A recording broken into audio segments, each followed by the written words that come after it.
واللہ ما طلعت شمس ولا غربت.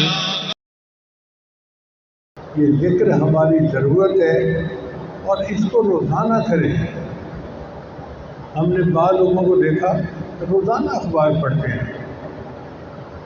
اللہ کی شان کہ جتنی اہمیت وہ اخبار کو دیتے ہیں اتنی اہمیت ہم اللہ کے ذکر کو تو دے دینا.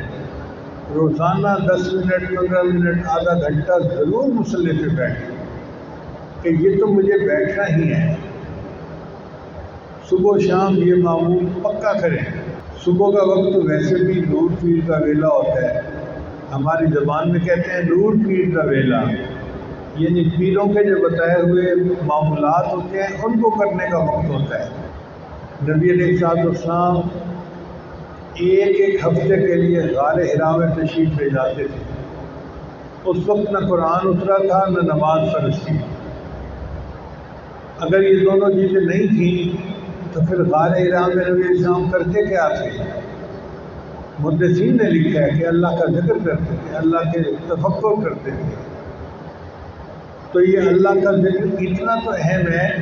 مدینہ میں مکہ مکرمہ میں کون سی ٹریفک تھی، کون سی فیکٹریاں لگی ہوئی تھی کہ شور تھا اور یکسوئی نہیں ہوتی تھی.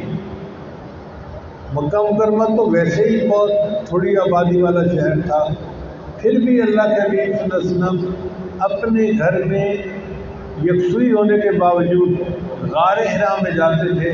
یہ امت کے لیے تعلیم تھی کہ تمہیں بھی تنہائی میں بیٹھنا چاہیے اگر تم چاہتے ہو کہ روحانی ترقی. اور غار حرا میں پہاڑ کے اوپر چوٹی کے اوپر چھوٹی سی ایک جگہ ہے، وہاں پہ اللہ کے معصوم ایک ہفتہ گزارا کرتے ہیں.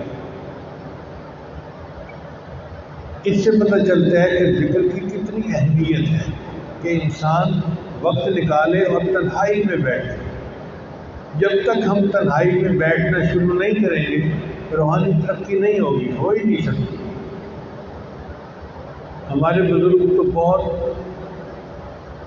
لمبا مراقبہ کرتے تھے. سید احمد بدوی رحمۃ اللہ علیہ مصر کے ایک بزرگ گزرے ہیں، ان کے بارے میں آتا ہے کہ وہ 40 دن کا مراقبہ کرتے تھے. میں پڑھ کر حیران ہوا کتاب میں 40 دن کا مراقبہ. تو لکھا ہوا تھا کہ ہاں وضو کے لیے جاتے تھے اور وضو کر کے پھر آ جاتے تھے، یا بہت کوئی کھانے پینے کی ضرورت ہوتی تھی تو اس کے لیے اٹھتے تھے اور پھر واپس آ کے مراقبے ہو جاتے تھے. 40 دن تک مراقبے ہی کی کنڈیشن میں رہتے تھے اور ان کا چہرہ اتنا منور ہو گیا تھا ذکر کی وجہ سے کہ لوگ ان کے چہرے کو دیکھ ہی نہیں سکتے تھے. تو وہ اپنے چہرے پہ نقاب کیا کرتے تھے. ان کے خادم نے ایک مرتبہ انہیں کہا کہ اتنا عرصہ ہو گیا آپ کی خدمت کرتے ہوئے، مجھے تو چہرہ دکھا دیجیے. چنانچہ انہوں نے چہرے سے نقاب ہٹایا. ان کا خادم بے ہوش ہو گیا، وہ ان انوارات کو برداشت نہیں کر سکا. تو اگر وہ لوگ 40 دن مراقبہ کرتے تھے، بھئی ہم 40 منٹ کا مراقبہ تو کر لینا. یہ بھی تو ہماری روحانی غذا ہے.